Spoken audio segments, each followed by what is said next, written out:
ഇന്ന് നമ്മൾ ഉണ്ടാക്കാൻ പോകുന്നത് ബ്രേക്ക്ഫാസ്റ്റിനുള്ള ഉപ്പുമാവാണ്. അത് റവ കൊണ്ടുള്ള ഉപ്പുമാവ്. അതുണ്ടാക്കുന്നത് എങ്ങനെയെന്ന് നോക്കാം. അതിന് വേണ്ട ഇൻഗ്രീഡിയൻസ് എന്തെല്ലാമെന്ന് നോക്കാം. ഞാനിവിടെ എടുത്തിരിക്കുന്നത് 1.5 കപ്പ് റവയാണ്. അത് വറക്കാതെയാണ് എടുത്തിരിക്കുന്നത്. അതിലേക്ക് വേണ്ട ബാക്കി ഇൻഗ്രീഡിയൻസ് എന്തെല്ലാമെന്ന് നോക്കാം. മീഡിയം സൈസ് 2 സവോള ചെറുതായിട്ടരിഞ്ഞത്, 1 കഷ്ണം ഇഞ്ചി ചെറുതായിട്ടരിഞ്ഞത്, 3-4 പച്ചമുളക് ചെറുതായിട്ടരിഞ്ഞത്, കുറച്ച് മല്ലിയില, കുറച്ച് കറിവേപ്പില, ഒരു ചെറിയ തക്കാളി ചെറുതായിട്ട് അരിഞ്ഞത്. അതിലേക്ക് കടുക് താളിക്കാനായിട്ട് കുറച്ച് കടുക്, 1/4 ടീസ്പൂൺ ജീരകം, കുറച്ച് പൊട്ടുകടല. ഇത്രയും ഇൻഗ്രീഡിയൻസ് ആണ് അതുണ്ടാക്കാൻ വേണ്ടത്. അതിന് ഉണ്ടാക്കുന്നത് എങ്ങനെയെന്ന് നോക്കാം. നമുക്കൊരു പാത്രത്തിലേക്ക് കുറച്ച് വെള്ളം എടുത്ത് അത് തിളപ്പിക്കാനായിട്ട് വയ്ക്കാം. വേറൊരു പാത്രത്തിൽ എണ്ണ ഒഴിച്ച് കടുകിട്ട് പൊട്ടി വരുമ്പോൾ കുറച്ച് ജീരകം ഇട്ട് കൊടുക്കാം. ജീരകം ഒന്ന് പൊട്ടി വരുമ്പോൾ നമുക്ക് പൊട്ടുകടല ഇട്ട് കൊടുക്കാം. ഇതെല്ലാം ഇട്ട് നല്ലതായിട്ട് മൂപ്പിച്ചതിന് ശേഷം അതിലേക്ക് നമ്മൾ അരിഞ്ഞു വെച്ചിരിക്കുന്ന ഇഞ്ചിയും പച്ചമുളകും കറിവേപ്പിലയും ചേർത്ത് കൊടുക്കാം.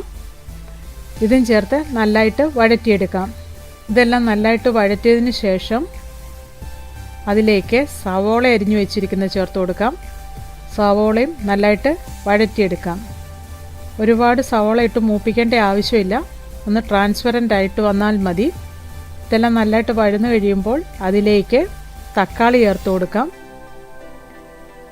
തക്കാളിയും ചേർത്ത് വീണ്ടും നമുക്ക് ഇതൊന്ന് നല്ലതായിട്ട് ഇളക്കി യോജിപ്പിക്കാം. തക്കാളി ഒത്തിരി വെന്തുടേണ്ട ആവശ്യമില്ല. ചെറുതായിട്ടൊന്ന് വഴറ്റിയെടുത്താൽ മതി. ഇതിലേക്ക് നമ്മൾ എടുത്തു വെച്ചിരിക്കുന്ന റവ ചേർത്ത് കൊടുക്കാം. ഞാനിവിടെ എടുത്തിരിക്കുന്ന റവ വറുത്തിട്ടില്ല, വറക്കാതെ തന്നെയാണ്. ഈ എണ്ണയിൽ നമുക്കിന്ന് വഴറ്റിയെടുക്കാം. ഈ എണ്ണയ്ക്ക് പകരമായിട്ട് നമുക്ക് വേണമെങ്കിൽ നെയ്യ് ചേർത്ത് കൊടുക്കാം. ഇതെല്ലാം നല്ലതായിട്ട് വഴറ്റിയതിന് ശേഷം അതിലേക്ക് ഉപ്പ് ചേർത്ത് കൊടുക്കാം. ഉപ്പും ചേർത്ത് നല്ലതായിട്ട് ഒന്നുകൂടെ ഇളക്കി യോജിപ്പിക്കാം. അതിലേക്ക് നമ്മൾ തിളപ്പിച്ച് വെച്ചിരിക്കുന്ന വെള്ളം ഒഴിച്ചു കൊടുക്കാം.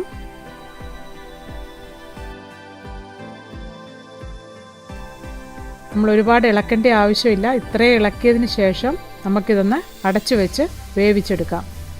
മീഡിയം ഫ്ലെയിമിലിട്ട് നമുക്ക് വേവിച്ചെടുക്കാം. നമുക്കിടയ്ക്കൊന്ന് ഇളക്കി കൊടുക്കാം.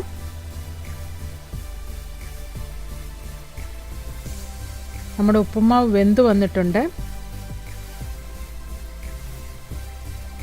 അത് കുറച്ചുകൂടെ വെള്ളമയമുണ്ട്. അതൊന്നും വറ്റാൻ വേണ്ടി നമുക്ക് വെയിറ്റ് ചെയ്യാം. നല്ല സോഫ്റ്റായ ഉപ്പുമാവ് റെഡിയായി.